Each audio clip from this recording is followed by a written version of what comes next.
अस्सलाम वालेकुम नाज़रीन, सत श्री के साथ मैं हूं आपकी मेज़बान महविश चौधरी। यकीनन आप सब ठीक ठाक होंगे, खैरियत से होंगे, अपने प्यारों के साथ होंगे और अपनी खूबसूरत सुबह का आगाज़ कर चुके होंगे। आपकी सुबह को मज़ीद खूबसूरत, मज़ेदार, खुशगवार बनाने के लिए हम आपके साथ मौजूद हैं बहुत ही अहम मौजू के साथ, जिस पर बात करना, जिसकी अहमियत को उजागर करना बहुत ही ज़्यादा ज़रूरी है। तो आज नाज़रीन हमारा मौजू होगा कि दौरे हाज़िर की हम बात करेंगे कि इसमें हम सियासी लिहाज से, मुआशी लिहाज से और समाजी तौर पर किस हद तक मजबूत हैं। नाज़रीन, दौरे हाज़िर की जहाँ तक हम बात करते हैं और सियासत की बात करते हैं तो कहीं ना कहीं सियासत में उतार चढ़ाव यकीनन हमें दिखाई देता है, लेकिन जब हम अपने यूथ की बात करते हैं, अपनी नौजवान नस्ल की बात करते हैं तो उसमें इसका जो इंटरेस्ट है, जो सियासत के बारे में उनकी दिलचस्पी है, वो कहीं ना कहीं एक एंटरटेनमेंट लिहाज से दिखाई देती है, एक सीरियस मैच्योरिटी में हमें दिखाई नहीं देती है। और जब हम मुआशी लिहाज पे बात करते हैं तो हमें दौरे हाज़िर के अंदर जो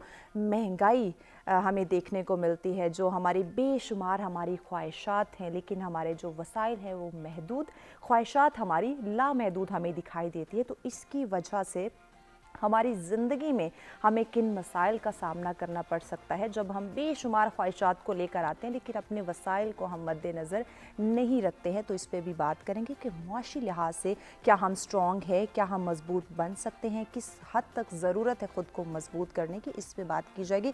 और जब हम समाजी तौर पर बात करते हैं तो नाज़रीन, अगर एक इंसान की ज़िंदगी में कोई प्रॉब्लम हो तो वो सिर्फ उसकी फैमिली तक महदूद रहती है, लेकिन जब हम मुआशरे की बात करते हैं, समाजी लिहाज पे तौर पे बात करते हैं तो वो सिर्फ हम तक नहीं बल्कि हमारे मुआशरे तक, पूरे समाज तक, पूरे मुल्क के जो फ़र्द अफराद हैं उनको वो मुतासर कर सकते हैं, लोगों को मुतासर कर सकते हैं। तो इसलिए आज हम इस पर भी डिस्कस करेंगे कि मुआशरे के अंदर जो बेशुमार हमें प्रॉब्लम्स दिखाई दे रही हैं, बेशुमार अगर हम कह लें बुराइयाँ हमें दिखाई दे रही हैं, क्या उसकी वजह हमारी तालीम और तरबियत में कोई कमी वाक़ई है, क्या उसकी वजह जो आज कल हम सिर्फ़ और सिर्फ काम पे फोकस किए हुए हैं, हमारे जो पेरेंट्स हैं, अपने जो बच्चे हैं उनकी तरबियत पे फोकस नहीं किया जा रहा। अगर टीचर्स की बात करते हैं तो उनको तालीम तो दी जा रही है लेकिन तरबियत नहीं दी जा रही, उनको समझाया नहीं जा रहा, सिर्फ पढ़ाया जा रहा है। जो ज़िंदगी के जो तमाम शोबे ज़िंदगी है, किस तरह से उन्होंने अपने आप को लेकर चलना है, मुआशरे में किस तरह सर्वाइव करना है, किस तरह प्रॉब्लम्स को फेस करना है, हर लिहाज से वो उनको क्या नहीं सिखाया जा रहा है, इस पर भी बात करेंगे। अगर हम समाजी तौर पर मजबूत हो जाएं तो यकीनन मुआशी तौर पर और सियासी तौर पर ऑटोमेटिकली हम मजबूत हो सकते हैं। तो आज इन तमाम पहलुओं पर रोशनी डालेंगे कि किस तरह से हम सियासत को, किस तरह से हम मईशत को, किस तरह से हम समाजी लिहाज से अगर कहीं ना कहीं हमारे अंदर खामी या कमज़ोरी पाई जा रही है तो किस तरह से उसको दूर करते हुए हम खुद को मजबूत बना सकते हैं। एक तरक्की पजीर मुल्क से निकलकर तरक्की याफ्ता हम किस तरह से साबित हो सकते हैं, इस पे बात की जाएगी। स्टूडियो में मेहमान हमारे साथ होंगे, उनका तारुफ करवाने से पहले हम बढ़ेंगे आज के वेदर की जानिब कि आज का मौसम हमें क्या इंडिकेट कर रहा है।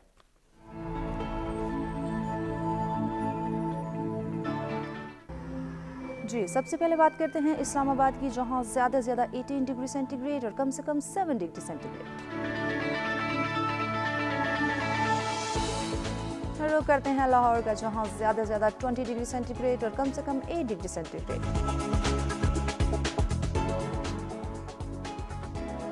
रुक करते हैं कराची का, जहां ज़्यादा से ज़्यादा 27 डिग्री सेंटीग्रेड और कम से कम 18 डिग्री सेंटीग्रेड।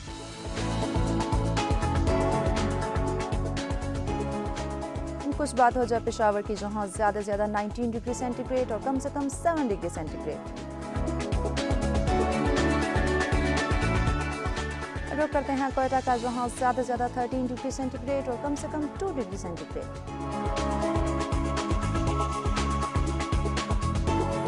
रुक करते हैं गिलगित बल्तिस्तान का, जहां ज़्यादा से ज़्यादा 8 डिग्री सेंटीग्रेड और कम से कम 0।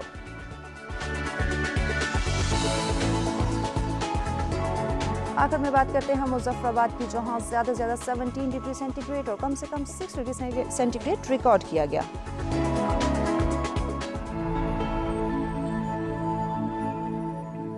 वेलकम बैक नाज़रीन, ये जानी आपने मौसम की सूरत हाल। और हमेशा हम बात करते हैं कि जिस तरह से हम बदलते मौसम को एंजॉय करते हैं, बदलते मौसम से लुत्फ़ अंदोज़ होते हैं, इसी तरह से हमने अपनी ज़िंदगी का मौसम भी बदलना है।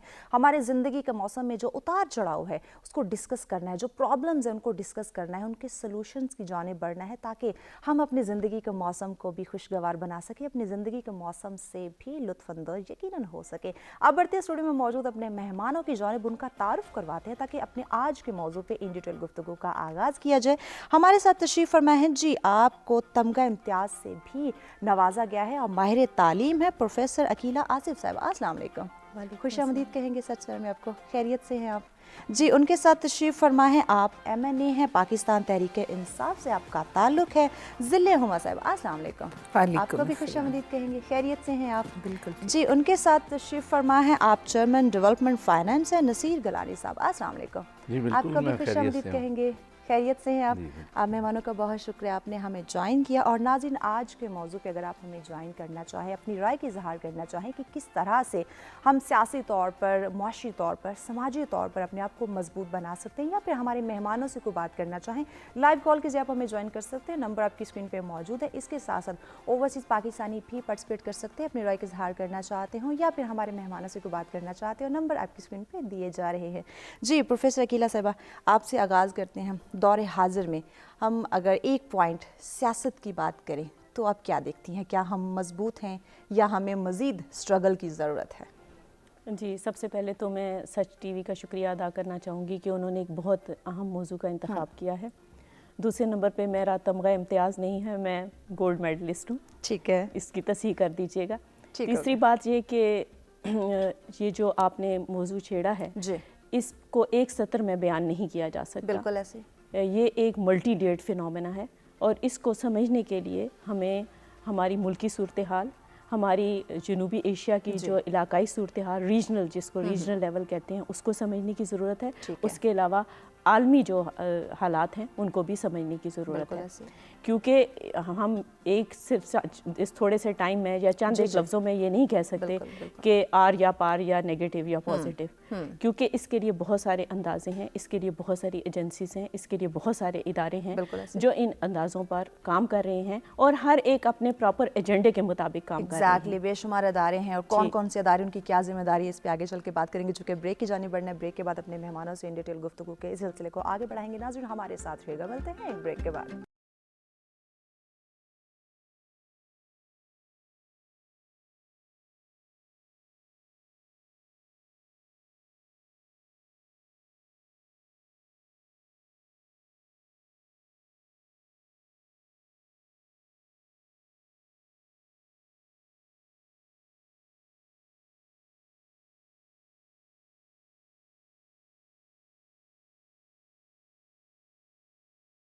बैक नाज़रीन, सर में एक दफ़ा फिर से अब तमाम देखने वालों को कहेंगे खुशामदीद। हमारा आज का मौजू जिस पे इन डिटेल गुफ्तगू का सिलसिला जारी है कि दौर हाजिर में हम सियासी, मुआशी और समाजी तौर पर किस कदर, किस हद तक मजबूत साबित हो रहे, क्या हम मजबूत हैं या नहीं। इस आज के मौजू पे अगर आप हमें ज्वाइन करना चाहें, अपनी राय का इज़हार करना चाहें, हमारे मेहमानों से कोई बात करना चाहें, लाइव कॉल कीजिए, आप हमें ज्वाइन कर सकते हैं। नंबर आपकी स्क्रीन पर मौजूद है जी। अकीला साहब, आपकी जाने बातें हैं। ब्रेक पे जाने से पहले आपसे गुफ्तगू की जा रही थी अदारों की जिम्मेदारी, उनके किरदार के हवाले से आप बयान फरमाए थे जी, कंटिन्यू कीजिए। जी, देखिए, इसमें बहुत सारे इदारे इन्वॉल्व होते हैं, बहुत सारी एजेंसीज इन्वॉल्व होती हैं जो कि डेवलपमेंट इंडिकेटर्स के बारे में डिसाइड करती हैं और उनके बारे में बताती रहती हैं और वक्तन फ़वक्तन जो है वो हुकूमतों को और आवाम को आगाह करती रहती हैं। ये एक सेटअप है और इसमें मुख्तलिफ तरह के लोग इन्वॉल्व होते हैं। ये बहुत ज़्यादा लोगों की परसेप्शंस के ऊपर डिपेंड करता है कि वो किस तरह से सोचते हैं या उनका अपना पॉइंट ऑफ व्यू क्या है या वो किस तरीके से चीज़ों को किस एंगल से देखते हैं। क्योंकि आपका जिस तरह का लेंस होगा देखने का, आप उसी के अकॉर्डिंगली ही किसी भी मंजर को जो है वो पोर्ट्रे करेंगे, तो इससे बहुत ज़्यादा फ़र्क पड़ता है। लेकिन इस वक्त जो ज़रूरी बात है, जो मैं कहना चाहूँगी इस फोरम के तवसत से, वो ये है कि हमें इस वक्त अब सब चीज़ों को छोड़ के ये देखना है कि हमारे मुल्क की तरक्की का या हमारे मुल्क के इस्तेहकाम का जो है राज क्या है, और हमें सिर्फ इन्हीं दो चीज़ों के ऊपर फोकस करने की ज़रूरत है। ठीक है, मज़ीद भी आगे चल के हम बात करेंगे किस तरह इन चीज़ों को हम मैनेज कर सकते हैं। ज़िले हुमा साहिबा, आपकी जानिब आते, चूँकि आपका ताल्लुक ही सियासत से है, तो यकीनन सियासी पॉइंट ऑफ व्यू हम आपका लेना चाहेंगे कि आप क्या समझती हैं कि दौर हाजिर के अंदर सियासी तौर पर हम मजबूत दिखाई दे रहे हैं? सियासी तौर पर मजबूती का दारोमदार है कि हम जमहूरियत में कितने तसलसल से हैं। बिल्कुल, अगर जमहूरी तौर पर हम मजबूत हो सकते हैं तो फिर ही हम सियासी तौर पर मुस्तहकम होंगे, क्योंकि जमहूरियत का एक प्रोसेस है कि आपके अवामी नुमाइंदे जो हैं वो अवाम की आवाज़ बनकर उनके इश्यूज़ उठाकर आते हैं और असम्बली के प्लेटफॉर्म से आपके मसाइल की निशानदही करते हैं और उनके हल के लिए कोशिशें करते हैं। बिल्कुल। जब जमहूरियत चलती है तो अवाम में भी मैच्योरिटी आती है और ये प्रोसेस अगर तसलसल के साथ चलता रहे और अल्हम्दुलिल्लाह कुछ अरसे से इसका तसलसल बरकरार है और ये बहुत खुशाइन बात है कि ये चीज़ जब चलेगी तो हम सियासी तौर पर अवाम का बाशऊर होना बहुत ज़्यादा ज़रूरी है, क्योंकि अवाम का एक बहुत ही मस्बत रोल जो है ना पाया जाता है जमहूरियत में। आजकल जिस तरह के अवाम बाशऊर हैं अल्हम्दुलिल्लाह, और इसमें अगर मैं प्राइम मिनिस्टर इमरान खान को इसका क्रेडिट देना चाहूँगी कि जिस तरह से उनकी स्ट्रगल है और जिस तरह उन्होंने अवाम को डायरेक्ट अप्रोच किया है कि आपको अपने वोट खासकर यूथ को, हाँ जी, यूथ को भी पॉलिटिकली एम्पावर करने की बहुत ज़्यादा ज़रूरत है इस वक्त, और करते रहे हैं खान साहब ने। जिस तरह उनको एहसास दिलाया कि आपके वोट की अहमियत क्या है, जब आपको मालूम हो कि आपने किसका इंतखाब करना है या आपका जो अवाम का नुमाइंदा है उसकी क्रेडिबिलिटी क्या है, उसके ऊपर भरोसा किया जा सकता है, क्या वो इस काबिल है कि वो आपके मसाइल के लिए, आपके मसाइल और उनके हल के लिए स्टैंड ले सके। इस प्रोसेस को जब आप चलाएंगे तो तभी जो है आपकी जमहूरियत में जब तक आवाम में आएगा शऊर बेदार नहीं होगा, माशरा मजबूत होगा, अवाम मजबूत होंगे। यकीनन। जी नसीर साहब, आपकी जानिब आते हैं। मुआशी तौर पर अगर बात की जाए तो आप क्या देखते हैं, क्या इस वक्त दौरे हाजिर के अंदर मुआशी तौर पर हम मजबूत दिखाई दे रहे हैं या कहीं ना कहीं कोई खामी पाई जा रही है? मैं सबसे पहले एक तासुर दूर करना चाहता हूँ जी। एक ऑर्गेनाइज तरीके से पाकिस्तान के ख़िलाफ़ एक साजिश की जा रही है कि पाकिस्तान एक बैंकरप्ट मुल्क हो गया है, पाकिस्तान के पास कुछ रहा नहीं, पाकिस्तान बिखर जाएगा और पाकिस्तान की माशी हालात बहुत ख़राब हैं। मैं ये समझता हूँ कि ये एक तासुर जब किसी भी कंपनी के बारे में दे दिया जाए और किसी भी बैंक के बारे में दे दिया जाए, किसी भी इदारे के बारे में दे दिया जाए, तो उसके हालात ख़राब करने में बहुत कंट्रीब्यूट करता है। सही।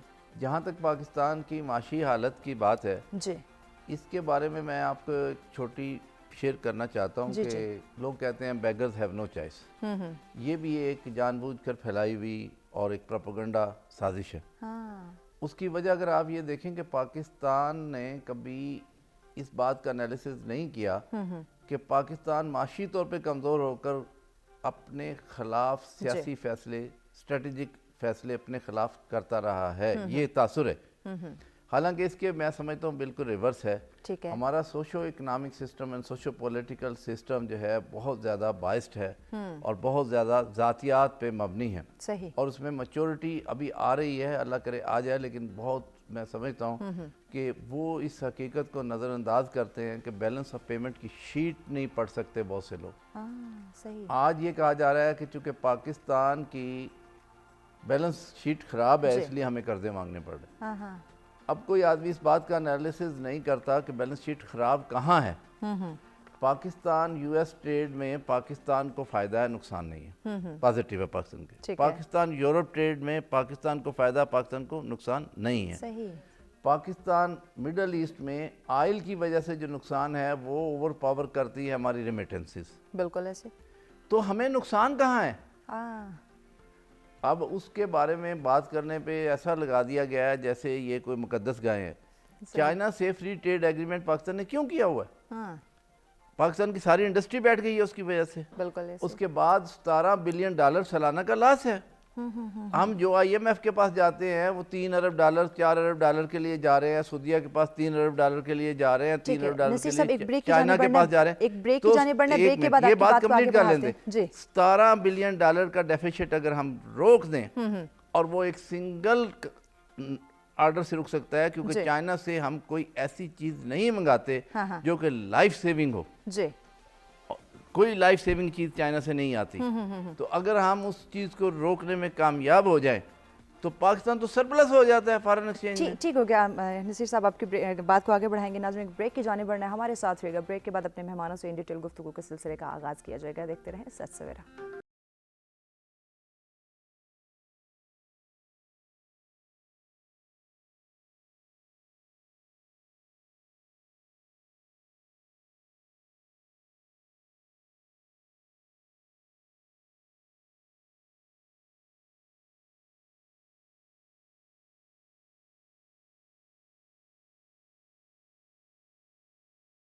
नाज़रीन सत्सरम एक दफ़ा फिर से आप तमाम देखने वालों को कहेंगे खुशामदीद। हमारा आज का मौजू जिस पे इन डिटेल गुफ्तगू का सिलसिला जारी है कि दौरे हाजिर में हम सियासी, मुआशी और समाजी तौर पर किस कदर मजबूत है। अगर आज के मौजू पे आप हमें ज्वाइन करना चाहें लाइव कॉल कीजिए, ज्वाइन कर सकते हैं, नंबर आपकी स्क्रीन पे दिए जा रहे हैं। जी नसीर साहब, आपकी जाने बातें ब्रेक पे जाने से पहले आपसे गुफ्तगू की जा रही थी, चाइना के हवाले से कुछ आप बयान फरमा रहे थे, कंटिन्यू कीजिए। मैं चाइना बैशिंग में नहीं जाना चाहता, मैं पाकिस्तान जिंदाबाद कहता हूँ। ठीक है। और अगर आप ये देखें कि दुनिया के ताकतवर तरीन मुल्क अमेरिका जी अपने जो सबसे बड़ा स्ट्रेटजिक उनका पार्टनर है वो जापान है, चाइना के ख़िलाफ़ भी, टेक्निकली भी। हाँ। तो अगर आप 2 दहाई पीछे चले जाएं तो आपको ये पता लगेगा जी कि सीनियर बुश जापान किस लिए गए थे। हाँ। उस वक्त उनके ऊपर हार्ट अटैक का ख़तरा था और वो नाश्ते की टेबल पे हार्ट अटैक उनको हो गया। उसके बाद वो वापस नहीं गए, एक मिशन कंप्लीट करके गए। सही। उन्होंने जापान को बताया कि आप ये टोयोटा मज़दा भेजना बंद करो जापान से अमेरिका, सही। क्योंकि WTO के तहत कुछ गुंजाइशें मौजूद हैं और कुछ नहीं हैं। तो उसमें एक अंडरस्टैंडिंग लेवल क्रिएट करने के बजाय उन्होंने एक बाकायदा तौर पे उनको धमका दिया जापान को कि भाई आप ये बंद करो ट्रेड इम्बैलेंस। सही। अब हम जब ये कहते हैं कि चाइना हमारा हिमालय से बड़ा दोस्त है, हाँ। तो हमें चाइना को बताना है कि हमारे लिए 17 और 20 बिलियन डॉलर एक बहुत बड़ी रकम है। चाइना के लिए 20 ट्रिलियन भी कोई रकम नहीं है। तो वो क्यों हमें लास्ट में रखा हुआ है चाइना ने। हाँ। और एक बात हमें और भी सोचनी है जी कि ये भी प्रोपेगेंडा किया जाता है कि जी आप एक्सपोर्ट बढ़ा लें। हाँ। आज जियो स्ट्रेटेजिक और इंडस्ट्रियल कंडीशन जो आपने कहा था ग्लोबल देख लें। जी इस वक्त पाकिस्तान को कंटेनमेंट की पॉलिसी पे जाना है, इंपोर्ट को रोकना है। एक्सपोर्ट हम क्या करेंगे, हमारे पास एक्सपोर्ट सरप्लस एग्जिस्ट नहीं करता। अब बात तो की गई कि जी सीमेंट बेच दें उन्हें, तो इसका मतलब ये यहाँ लोग घर ही नहीं बना सकेंगे, पहले सीमेंट 4 गुनी महंगा हो गया। बिल्कुल ऐसे ही। तो हमारे पास एक्सपोर्ट सरप्लस बहुत कम है। ठीक है। हम क्या एक्सपोर्ट करेंगे, गंदम हम इंपोर्ट कर रहे हैं। हाँ। जो हमारे पास शुगर हम इंपोर्ट कर रहे हैं। बिल्कुल। तो जब हमारे पास एक्सपोर्टेबल सरप्लस नहीं है तो हमें लुक फॉरवर्ड करना है इंपोर्ट रिस्ट्रिक्शंस पे। तो हमें चाइना को एज अ दोस्त कह देना चाहिए कि WTO में अगर गुंजाइश है, अगर आपको फ्री ट्रेड में एग्रीमेंट में गुंजाइश है, tell your companies China is basically directional country. वहाँ से एक डायरेक्शन आती है, प्राइवेट आदमी को भी सुननी पड़ती बिल्कुल कि भाई पाकिस्तान को चीज़ एक्सपोर्ट नहीं करनी। सही। And tell our states who are getting richer on trade कि भाई अगर आपने किया तो अभी जिस तरह से हम कहते हैं ना कि नैब में और दूसरी चीज़ों में विक्टिमाइजेशन होती है। हाँ। मैं अलल ऐलान कहता हूँ कि अगर पाकिस्तान में इंपोर्टर्स की विक्टिमाइजेशन की जाए तो हमें फ़ायदा है। सही। हमें लोगों को शऊर देना है कि जिस दुकान पे गैर मुल्की सामान बिकेगा और उस दुकान से नहीं खरीदेंगे। हमें एक और काम भी कर सकते हैं कि दुनिया के अंदर WTO की चूंकि रिस्ट्रिक्शंस हैं, तो हम प्रोटेक्शन के नाम पे, माप से प्रोटेक्शन के नाम पे इंपोर्टेड शाफ्ट को डेजिग्नेट कर दें। सही। कि सिर्फ उन दुकानों पे बिकेगा, ताकि वो एक रिस्ट्रिक्शन भी हो जाएगी। और उन दुकानों के ऊपर आप लाइसेंस के नाम पे बहुत बड़ी बड़ी ड्यूटीज लगा दें। सही। ताकि जो इंपोर्टेड माल है वो इतना महंगा हो कि डिस्करेज हों लोग। अब ये देखिए ना कि चाइनीज माल आने से हमारी कटलरी की इंडस्ट्री खत्म हो गई। हमारी कटलरी की इंडस्ट्री 200 साल की थी। हमारी शू मेकिंग इंडस्ट्री 5000 साल की थी, खत्म हो गई। हमारी साइकिल मैन्युफैक्चरिंग की इंडस्ट्री 100 साल की थी, खत्म हो गई।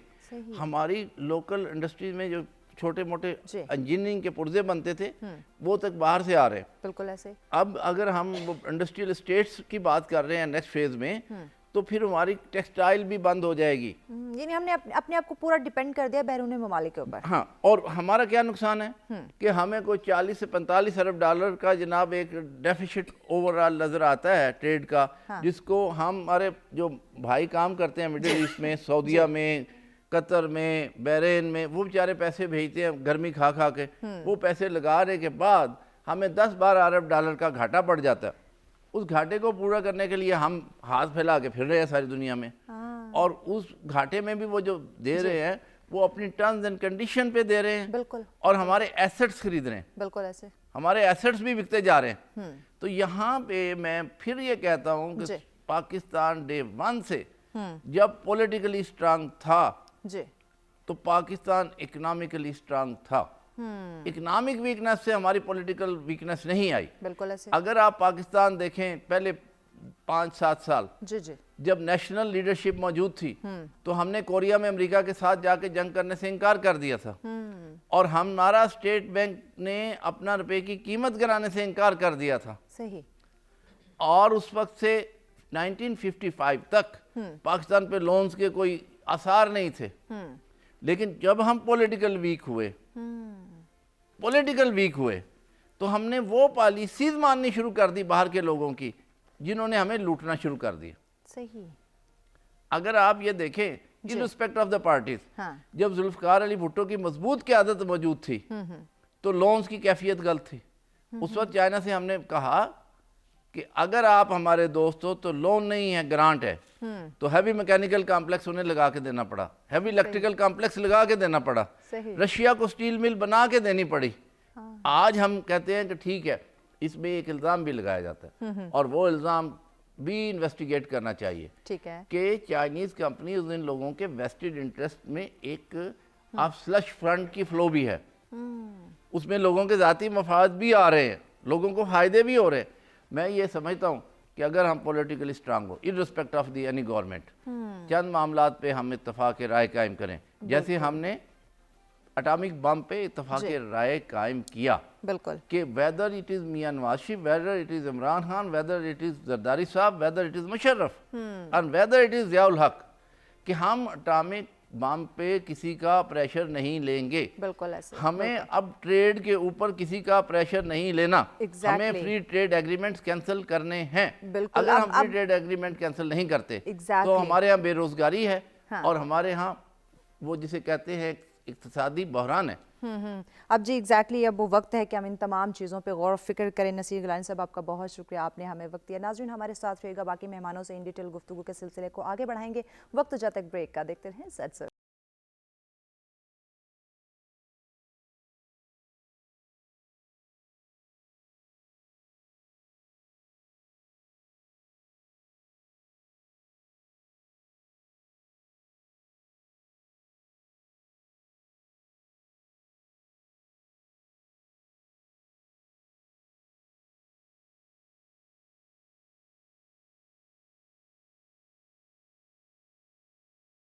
ساتھ فرام ایک دفعہ پھر سے آپ تمام دیکھنے والوں کو کہیں گے خوش آمدید. ہمارا آج کا موضوع جس پہ ان ڈیٹیل گفتگو کا سلسلہ جاری ہے کہ دور حاضر میں ہم سیاسی, معاشی اور سماجی طور پر کتنے مضبوط ہیں. یقیناً ہمیں اس موضوع پہ ان جو الفاظ ہیں ہمارے کہ سیاست میں ہم مضبوط خود کو ثابت کر پا رہے ہیں. سماجی طور پہ دیکھیں تو کیا ہمارے اندر جو اتنے بے شمار مسائل ہیں کیا ان کا حل کرتے ہوئے ہم مضبوط بن سکتے ہیں.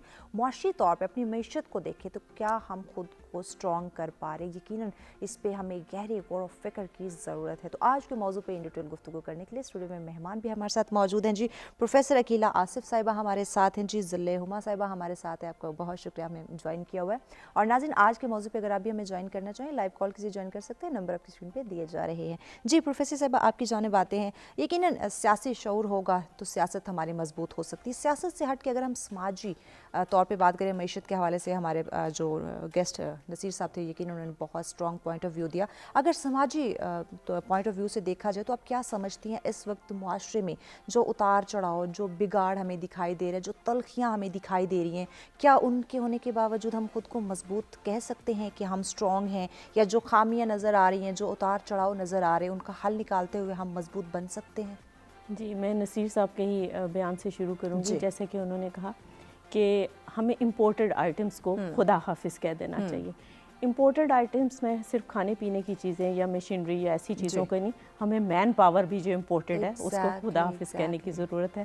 کیونکہ جو بندہ یہاں رہا ہی نہیں, جس نے یہاں پہ چلیں وہ یہاں سے گئے بھی ہوں, لیکن جب آپ واپس آتے ہیں تو آپ کو ایک یہاں پہ لوگ جو ہیں ان کا جو اسٹیٹ آف مائنڈ ہے یا ان کی جو تربیت ہے یا ان کی جو اویئرنیس لیول ہے وہ تبدیل ہو چکا ہوتا ہے Exactly. اور اس سے مطابقت پیدا کرتے کرتے آپ تجربات کرتے رہتے ہیں. تو تجربات اس وقت ہم افورڈ نہیں کرتے. ہمیں ایسی مین پاور کی ضرورت ہے اسپیشلی کی پوزیشنز کے اوپر جو کہ ہمارے مسائل کو سمجھیں اور اس کے مطابق اقدامات اٹھائیں, اور ہمیں ذاتی مفادات سے بالاتر ہو کر اس ملک کے لیے جو ہے وہ کام کرنے کی ضرورت ہے. اس وقت جو موجودہ حکومت کی جو پالیسیز ہیں, میں اس لیے اس کو کوٹ کرنا چاہوں گی کہ اس کی وجہ سے لوگوں کے اندر تھوڑا اعتماد بحال ہوا ہے. ہمیں اگر ہم معاشیات کو دیکھیں, اگر ہم سیاسیات کو دیکھیں, کیونکہ یہ دو بہت امپورٹنٹ پہلو ہیں, کہ جب ہم ان کو دیکھتے ہیں تو انہی کی وجہ سے آپ کا معاشرہ بنتا ہے. یقیناً ٹھیک ہے, معاشرے میں اگر آپ ٹاپ ٹو باٹم والی اپروچ کو اگر اپنائیں تو جو آپ کے ٹاپ کے اوپر لوگ ہوتے ہیں انہی کو لوگ جو ہیں فالو کر رہے ہوتے ہیں. مثلا اگر آپ کی سیاسی قیادت جو ہے وہ بہت زیادہ نمود و نمائش میں مبتلا ہے, تو پھر میرا خیال ہے کہ عوام کے اندر بھی انکانشیسلی لاشعوری طور پہ اس طرح کی چیزیں آنا شروع ہیں. ایسے عوام جی, ظاہر ہے آپ کے سامنے رول ماڈل وہ ہے نا, تو ہمیں ایسے رول ماڈلز کو پروموٹ کرنے کی ضرورت ہے جو کہ ہمارے لوگوں کی میجورٹی کی نمائندگی کرتا ہو, جو ہمارے, کیونکہ ہمارے یہاں دیکھیں کلاس سسٹم ہے, اور اس کلاس سسٹم میں ہمیں پتہ ہے کہ ایک تو غریب لوگ ہیں جو پاورٹی لائن سے نیچے زندگی گزار رہے ہیں, پھر مڈل کلاس ہے, مڈل کلاس میں بھی 3 کلاسز ہیں, ایک لوور مڈل کلاس, ایک مڈل کلاس اور ایک اپر مڈل کلاس, پھر ایک ٹاپ کلاس ہے. دیکھیں ہماری جو سب سے بڑی کلاس ہے وہ یہی مڈل کلاس ہے. ہمیں ایسے لوگوں کی ضرورت ہے جو مڈل کلاس فیملیز میں سے اوپر ہیں, چاہے وہ ایجوکیشن ہے, چاہے وہ پالیٹکس ہے, چاہے وہ معاشیات ہے, تاکہ وہ ہمارے جو مسائل ہیں اس کے مطابق سمجھ کے پالیسیز بنائیں اور ان پالیسیز پہ عمل درآمد بھی کریں. جی عزیز عمر صاحب, آپ کی جانب آتے ہیں, جس طرح پروفیسر صاحبہ نے کلاس کی طرف اشارہ کیا, تو یہ کلاس کا سسٹم جو ہم نے ڈیولپ کر دیا ہے, اس کی وجہ سے ہمارا سیاسی سسٹم, ہمارا معاشی سسٹم, ہمارا سماجی سسٹم, تینوں کی تینوں بلکہ ہماری تمام شعبہ زندگی ہمیں جو ہے ڈسٹرب دکھائی دے رہی. جی بالکل صحیح کہا, اور یہی تفرقہ جو ہے وہ پورے ہماری سوسائٹی کو 3 بڑے حصوں میں ڈیوائیڈ کرتی. آپ کا ایک جو ہے وہ بالکل اپر کلاس ہے جسے آپ ایلیٹ کہتے ہیں, اس کے بعد آپ کی مڈل کلاس ہے, پھر اس کے بعد آپ کی لوئر جو کہ بہت ہی کہنا چاہیے کہ غربت کی لکیر کے نیچے زندگی گزار رہی ہے, جن کے پاس جو میں سمجھتی ہوں کہ جن کی دن بھر کی جو سب سے بڑی اچیومنٹ ہوتی ہے وہ 2 نوالا روٹی ہے جو کہ وہ اپنے بچوں کے لیے کما کے لاتے ہیں. نہ ان کو ہیلتھ کی طرف بیچاروں کو سوچنے کا موقع ملتا ہے, نہ ان کے پاس کوئی ایجوکیشن کی چوائس ہوتی ہے. اور دوسرا مڈل کلاس کا وہ طبقہ ہے جو کہ اپنی لمیٹڈ انکم میں گزارا کر رہا ہے. تیسرا وہ اشرافیہ اور ایلیٹ جو ہے وہ ہے جو دولت کے انبار کے نیچے انہوں نے اپنی نمود و نمائش کے ذریعے باقی جو 2 طبقے ہیں ان کو شدید کمپلیکسز میں مبتلا کر رکھا ہے. ایسے ہی وہ اپنی دولت کے بل بوتے, اپنی طاقت کے بل بوتے, ہر وہ چیز جو ایک ریاست اپنے عام شہری کو دینے کی ذمہ دار ہوتی ہے, وہ اپنے طاقت کے بل بوتے پر آپ انصاف بھی خریدتے ہیں, چاہے تھانے میں ہو, چاہے عدالت میں ہو, چاہے اور ہر ایک جگہ پر ان کی اپروچ ہوتی ہے, لیکن باقی لوگ اس سے محروم ہوتے ہیں. تو یہ تفرقہ جو ہے وہ کبھی بھی کسی قوم کو مضبوط نہیں بناتا. ہمیشہ وہ قوم کمزور رہ جاتی ہے جہاں پر توازن برقرار نہیں رہتا. بالکل توازن کیسے برقرار رکھ سکتے اس پہ بھی ہم بات کریں گے, چونکہ بریک کی جانب بڑھنا. ناظرین ہمارے ساتھ رہے گا, ملتے ہیں ایک بریک کے بعد, دیکھتے ہیں سچ سویا.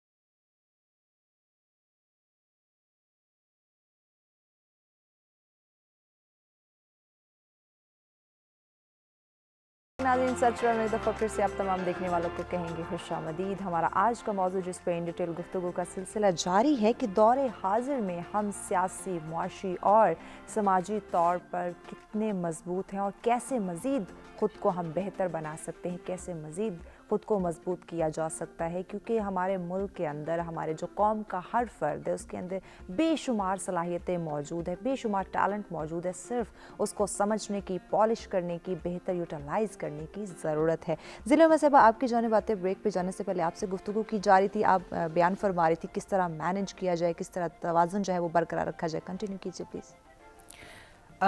میں وہیں سے پھر اپنی بات شروع کروں گی، کیونکہ ایک اسلامی فلاحی مملکت کا جو ہمارا کانسیپٹ ہے ہم اس کو تبھی اسٹرینتھن کر سکتے ہیں جب ہم اپنے تمام شہریوں کو بلا تفریق انصاف کا حصول اور تعلیمی جو ہمارا نظام ہے، سسٹم ہے، ان تک رسائی جو ہے نا وہ آسان بنائیں۔ اور اگر میں نیشنل اسمبلی کے ممبر ہونے کی یا ایک کہنا چاہیے کہ پبلک فگر بھی ہیں ہم اور عوامی نمائندہ ہیں، لوگوں کی ایکسپیکٹیشنز ہوتی ہیں، تو ہماری پہلے تو ہم نے خود اپنے اوپر لاگو کرنا ہے کہ ہم ایک عام آدمی کے لیول کے اوپر آ کر جو ایکسپیرینس کرتے ہیں وہ ایکسپیرینس کرنے کے بعد ہم ان کی پین کو، ان کی تکلیف کو جب ہم ریئلائز کرتے ہیں تو تبھی ہم معاشرے میں بہتری لانے کا کے لیے ایفرٹ کر سکتے ہیں، تبھی ہمیں سمجھ آئے گی، کیونکہ جب ہم خود ایکسپیرینس نہیں ہوں گے ہمیں پتہ ہی نہیں ہوگا۔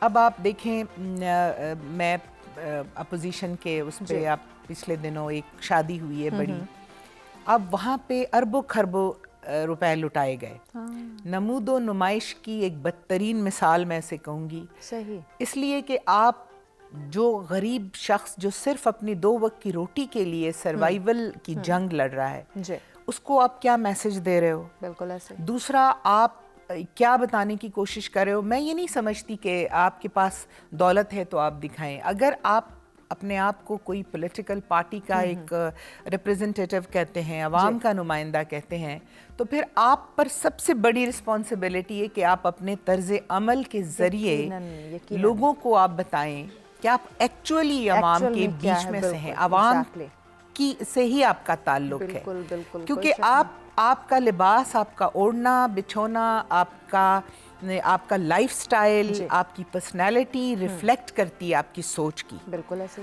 آپ نمود و نمائش کا ایک غریب قرض میں ڈوبا ہوا ملک، جس کا ہماری گورنمنٹ کے آنے سے پہلے تباہال معیشت جو ہے، جو ہمیں سنبھالنی پڑی، جو ہمیں ورثے میں قرضوں کا ایک انبار ملا، اس سے پہلے آپ لوگوں کی حکومت میں آپ لوگوں نے صرف پیسہ جمع کیا، مطلب آپ کیسے اپنے آپ کو عوام کا نمائندہ کہہ سکتے ہو جب آپ کا جو ہے نا طرز بود و باش کہنا چاہیے وہ آپ کی عوام کی زندگی کے ساتھ اس نمود و نمائش سے نکل کے ہمیں ایک عام آدمی کی طرح سوچنے کی ہمیں ضرورت ہے۔ جی پروفیسر صاحب، آپ کی جانب باتیں ہیں نمود و نمائش، اس میں چاہے ہم پولیٹیکلی کسی بندے کی بات کریں، ایک عام انسان کی بات کریں تو کوٹ کوٹ کے بھری گئی ہے، مطلب اس طرح سے اس نے ہماری زندگی میں اپنے گہرے پنجے گاڑ لی کہ ہمیں لگتا ہے جب تک ہم نمود و نمائش نہیں کریں گے ہماری جو عزت ہے وہ بڑھے گی نہیں۔ تو کیا یہی وجہ آپ سمجھ رہی ہیں کہ جس کی وجہ سے بے شمار پرابلمز ہمیں فیس کرنی پڑ رہی ہیں ہمارے رشتوں کے اندر، ہمارے فیملیز میں، ہمارے کاروبار کے اندر، ہمارے معاشرے میں، ہمارے ملک میں؟ جی، بات یہ ہے کہ یہ بات آج کی نہیں، یہ تو 1400-1500 سال پہلے ہمارے نبی پاک صلی اللہ علیہ وآلہ وسلم نے ہمیں سمجھا دی تھی بہت اچھی طرح سے کہ نمود و نمائش جو ہے اس کی قطعاً ضرورت نہیں ہے، آپ کو سادگی، ان کی سادگی جو ہے وہ مثال ہے۔ بے شک۔ اور جب ہم ان کے پیروکار، ان کے مذہب کو ماننے کی بات کرتے ہیں تو یہ جو پھر یہاں پہ کول و فیل کا تضاد آ جاتا ہے وہ ہماری نئی نسل کو ایک دوسرے رستے پہ ڈال دیتا ہے۔ ہمیں کول و فیل میں تضاد نہیں رکھنا چاہیے۔ دیکھیں، اگر امیر کے لیے، اور جیسے کہ ہماری ضلع ہما صاحبہ نے اس کی طرف اشارہ کیا ہے کہ اگر امیر کے لیے اور قانون اور غریب کے لیے اور قانون ہوگا تو یہ ایسی سوسائٹیز جو ہیں وہ نہیں چل سکتی۔ یہ ایک بہت بری انڈیکیشن ہے، کیونکہ دیکھیے یہ کہا جاتا ہے کہ فرعون کی جو حکومت تھی وہ بھی چلی تھی لیکن وہ انصاف پہ قائم تھی۔ کفر تو موجود تھا، وہ غلط ہے، لیکن دیکھیں پھر بھی انصاف موجود تھا۔ تو دیکھیں آپ جتنی بھی ابھی بھی آپ دیکھیں بہت ساری، جیسے برطانیہ کا جب جنگ ہوئی اور ان کی بھی جب 2 جنگیں ہوئی اور اس جنگ میں برطانیہ کا بہت نقصان ہوا تو ان کے وزیر اعظم سے کسی نے کہا کہ جی بڑا آپ کا نقصان ہو گیا, آپ کے ملک کے حالات بہت خراب ہیں. انہوں نے کہا ہماری عدالتیں انصاف کر رہی ہیں یا نہیں کر رہی؟ انہوں نے کہا ہاں جی عدالتیں تو انصاف کر رہی ہیں. پھر کوئی ڈر نہیں, پھر کوئی ڈر نہیں. بالکل دیکھیں جو لا اینڈ آرڈر سچویشن ہے وہ بالکل ٹھیک ہونی چاہیے. اس کو اس پہ اب اس میں آپ اگر کہتے ہیں لا اینڈ آرڈر سچویشن کو مینٹین رکھنے کے لیے ہماری پولیس ہے, تو پولیس بھی تو ہم میں سے ہی ہے نا, ہم میں سے, بالکل وہ بھی تو ہم جیسے ہی غریب لوگ ہیں نا. بالکل ایسے. تو اگر آپ ایسے لوگوں کی حوصلہ افزائی کریں گے جو کہ جیسے کہ جس کا اشارہ جس طرف انہوں نے کیا, تو پھر تو آپ بتائیں کہ اس سوسائٹی کو کیسے سٹیبل رکھیں گے. بالکل بالکل. تو سوسائٹل لیول پہ اسٹیبلٹی کے لیے ضروری ہے کہ ان چیزوں کو دیکھا جائے. جو لوگ بار بار آزما چکے ہیں, ہمیں ان چیزوں کو آزمانے کی ضرورت نہیں, ان سے سبق سیکھنے کی ضرورت ہے. ابھی دیکھیں جو مڈل ایسٹ ہے یا نارتھ افریقہ ہے, اب ان کے اندر ایک جو سوشیو پولیٹیکل ٹرانسفارمیشن کی ایک تحریک چلی جس کو عرب اسپرنگ کا نام دیا گیا. آپ اس میں دیکھیں کہ وہ کیوں چلی. اس میں مین وجہ تھی یہ کرپشن, سوشل ایشو ایک شروع ہوا. اب دیکھیں سلولی گریجولی وہ سوشل ایشو کنورٹ ہو گیا, تحریکوں میں کنورٹ ہو گیا, اور وہ وائلنٹ تحریکیں ہوگی. اس میں انہوں نے اتھارٹیرین رولرز کو بھی جو ہے وہ چیلنج کر دیا, اور پھر ان میں ابھی تک دیکھیں لا اینڈ آرڈر سچویشن جو ہے وہ وہاں پہ اسٹیبل نہیں ہو سکی. تو ایک چھوٹی سی بات جو ہے وہ چھوٹی نہیں ہوتی. یہ ایک بلڈنگ کی اینٹیں ہیں, اگر آپ ایک اینٹ بنیاد سے ہی اٹھا لیں گے, یہ بنیادی چیز ہے. بنیادی چیزوں کو سمجھنے کی بہت ضرورت ہے. آپ کی بات کو آگے بڑھائیں گے چونکہ ایک بریک کی جانب بڑھنا. ناظرین ہمارے ساتھ رہیے گا, ملتے ہیں ایک بریک کے بعد.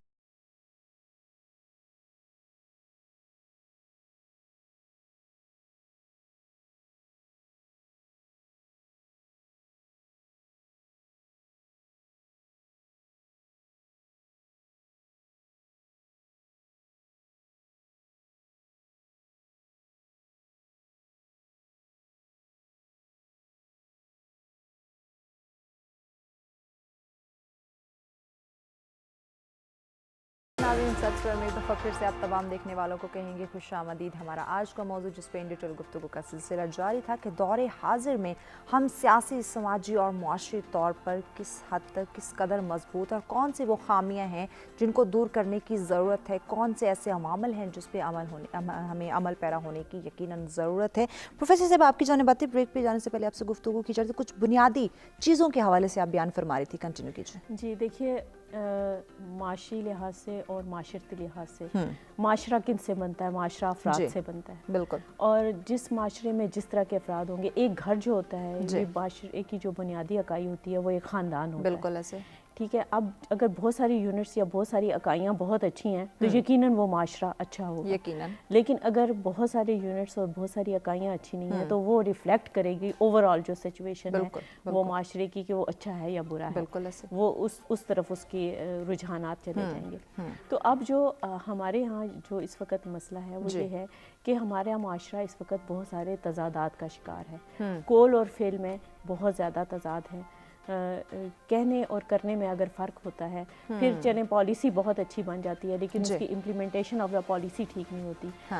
اب دیکھیں ایک مثلا میرے ایجوکیشن سے تعلق ہے, اگر ہائر ایجوکیشن کے لیے کچھ عرصہ پہلے بہت اچھی پالیسی بنا دی تھی, لیکن اگر اس کو ایز اٹ از امپلیمنٹ نہیں کیا جا سکتا تو ظاہر ہے اس کا فروٹ بھی نہیں آئے گا. ایگزیکٹلی. اب تو وہ جو جیسے آپ کریں گے وہ ویسی چیز بنے گی. بالکل ایسے. تو یہ ہے کہ امپلیمنٹیشن بڑی ضروری ہے, تسلسل بڑا ضروری ہے. پالیسیز کا, اچھی پالیسیز کا تسلسل بڑا ضروری ہے. جیسے کہ نصیر صاحب نے بھی کہا کہ ہمیں کچھ چیزیں ایسی ہیں وہ آئیڈینٹیفائی کر لینی چاہیے.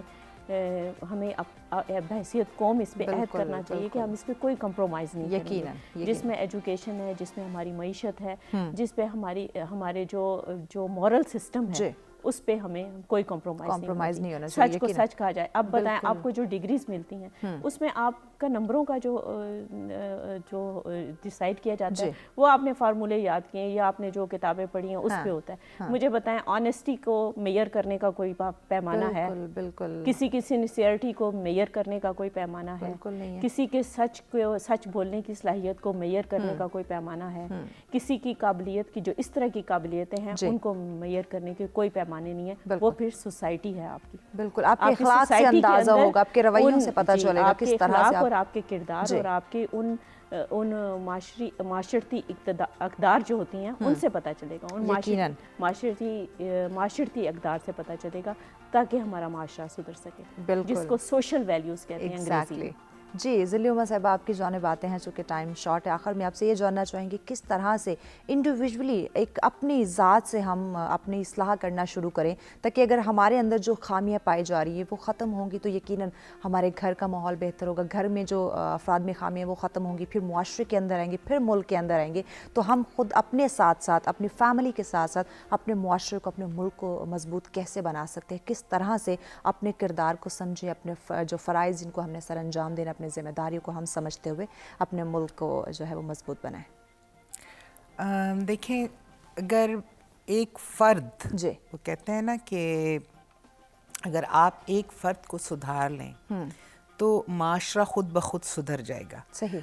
अगर हर एक इंडिविजुअल ये सोचे कि उसके फ़राइज़ क्या हैं, हम हकूक़ की बात करते हैं और हम हक़ के ऊपर खड़े होते हैं कि ये मेरा हक़ है, लेकिन जहाँ फ़राइज़ की बात होती है तो फिर हम घूमना शुरू कर देते हैं। वहाँ से हटकर हम सिर्फ देखिए, हकूक़ और फ़राइज़ का तवाज़ुन भी बरकरार रखना जो है वो हर एक शख्स की ज़िम्मेदारी है। जिसके ऊपर फ़राइज़ लागू होते हैं उनके हकूक़ भी होते हैं। बिल्कुल ऐसे। अगर आपका हक है तो फिर आपका उसके बदले कुछ फ़राइज़ भी हैं। तो गिव एंड टेक का जो कहना चाहिए कॉन्सेप्ट है, वो माशरे में अगर बन जाए कि आपने कुछ देना है और फिर कुछ लेना है, तो मेरा ख्याल है फिर हालात सुधर सकते हैं और हर एक शख्स अपनी जगह जो है वो एक एग्जाम्पल सेट कर ले। बिल्कुल ऐसे। कि मैंने अपने कानून का भी एहतराम करना है, अपने आइन का भी एहतराम करना है, और एक मज़हब ने जो मुझ पर फ़राइज़ लागू किए हैं, या मज़हब का जो कहना चाहिए एक कॉन्सेप्ट है कि आपने इस तरह से रहना है, आपकी ज़िंदगी, एक मुसलमान की ज़िंदगी का जो तरीका है वो इस तरह से होना चाहिए। आप उसके ऊपर पूरा उतरें, उन पैरामीटर्स को आप फुलफ़िल करें। मेरा ख्याल है उसके बाद आहिस्ता आहिस्ता जो है ना ऑटोमेटिकली जो है वो माशरे में सुधार आना जो है ना वो कोई शुरू हो जाएगा, यकीनन। जी, आखिर में प्रोफेसर अकीला आसिफ साहिबा, हमारे नाज़रीन को क्या मैसेज देना चाहेंगे आप? जी, मैं बिल्कुल यही मैसेज देना चाहूँगी कि हमें जो भी ज़िम्मेदारी जो है, जिस भी हैसियत में हमें दी गई है, अगर हम घर में हैं तो जैसे मैं खातून हूँ तो माँ, बहन, बीवी, बेटी, जो भी हमारी, अगर प्रोफेशनल हैं तो उस्ताद हैं, डॉक्टर हैं, इंजीनियर हैं, जिस भी प्रोफेशन से मुतालिक हैं, तो आपको अपनी ज़िम्मेदारियाँ बहुत अच्छे तरीके से, बड़ी ईमानदारी से निभानी होंगी। और मेरा ख्याल है अगर ख़वातीन ही सिर्फ ये स्टेप उठा लें, जो कि 50% है पॉपुलेशन का, तो हमारे माशरे में जो है वो बड़ी हद तक तब्दीली आ सकती है। ये जेंडर बायस नहीं है, ये मतलब मर्दों के लिए भी है, लेकिन ये है कि अगर आप सोच लें कि हमने अपनी कौम को के हालात को ठीक करना है और हमने जो तरक्की याफ्ता ममालिक की सफ़ में खड़ा होना है, तो मेरा ख्याल है ये नामुमकिन बात नहीं है। तो मेरा बड़ा उम्मीद अफ़ज़ा पैगाम है और मैं बड़ी पुर उम्मीद हूँ कि इंशाल्लाह हमारी नौजवान नस्ल जो है वो हमारी तवक्कुआत पे पूरा उतरेगी इंशाल्लाह। बहुत शुक्रिया प्रोफेसर साहिबा। जी, ज़िल्ली उमा साहिबा, आखिर में हमारे नाज़रीन को क्या मैसेज देंगे आप?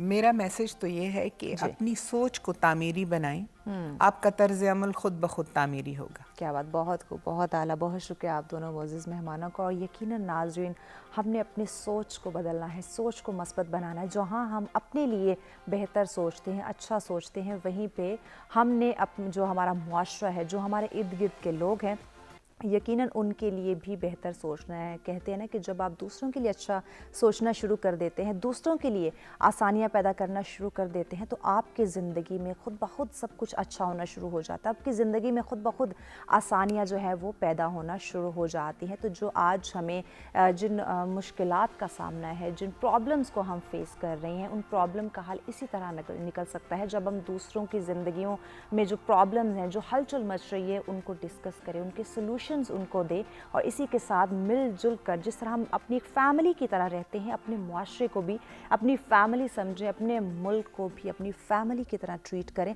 तो यकीनन हम एक मजबूत होंगे। ना सिर्फ इंडिविजुअली मजबूत होंगे, बल्कि हमारी फैमिली, हमारा मुआशरा, हमारा मुल्क भी मजबूती की राह पर यकीनन गामजन होगा। इसी के साथ खुश रहें, खुशियाँ बांटें, अपने प्यारों के साथ रहें, अपनी दुआ में याद रखिएगा। कल दोबारा आपकी खिदमत में हाजिर होंगे एक बहुत ही अहम मौजू के साथ। तब तक के लिए मुझे दीजिए इजाज़त। अल्लाह नेगहबान।